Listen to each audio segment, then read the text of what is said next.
আসসালামু আলাইকুম ভিউয়ার্স, কেমন আছেন? গত ব্লগে আপনারা দেখেছিলেন যে আমরা রেল স্টেশন থেকে নেমে আমাদের হোটেলে গিয়েছিলাম। আজকে আমাদের কক্সবাজারের দ্বিতীয় দিন, তাই আমরা আজকে ইনানি বিচে যাব। আমাদের হোটেল থেকে এটার দূরত্ব প্রায় 25 কিলোমিটার, তাই এটা অনেক দূরে, যেতে অনেক সময় লাগবে। গত ভিডিওতে আমি বলেছিলাম যে আমরা সমুদ্রে গোসলের ভিডিওটাও একটা ভ্লগ হিসেবে দিব, কিন্তু দিতে পারিনি কারণ পানিতে নামার সময় ফোন যদি পানি লেগে যেত, তাই আর ফোন নিইনি আমরা, তাই আর ভ্লগটাও দিতে পারিনি।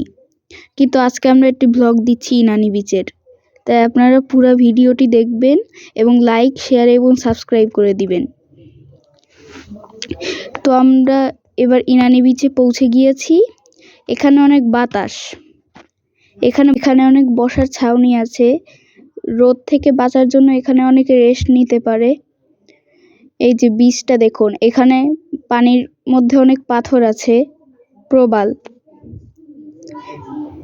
এখন ভাটা ছিল, তাই পানিটা অনেক নিচে। যখন জোয়ার হয় তখন পানি অনেক উপরে চলে আসে। এই যে এটা একটা বাইক, ল্যান্ড বাইকিং করা যায়। এবার আমরা পানিতে নেমেছি, কিন্তু এবার আর পানিতে ভিজিনি, শুধু পাটা ভিজিয়েছি, আর কিছু না। এই যে পানি, পুরা পরিষ্কার পানি। এই যে আমার বোন এটা আর আমি। ইনানি বিচ থেকে ঘোরা শেষ হলে আমরা এবার নিরিবিলি রেস্টুরেন্টে গিয়েছি।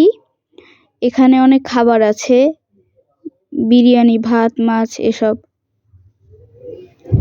এই যে আমি সাদা ভাত খেয়েছিলাম, আর বিভিন্ন ভর্তা আর মাংস। এই যে দেখুন, আর ডালও ছিল, কিন্তু আমি ডাল খাইনি। এই যে দেখুন খাবার কি সুন্দর। এবার আমাদের খাওয়া শেষ, তাই এখন হোটেল থেকে চলে যাব। তো আমি ভিডিও এখানেই শেষ করতে চাচ্ছি। দেখা হচ্ছে পরের ব্লগে। আসসালামু আলাইকুম, বাই বাই।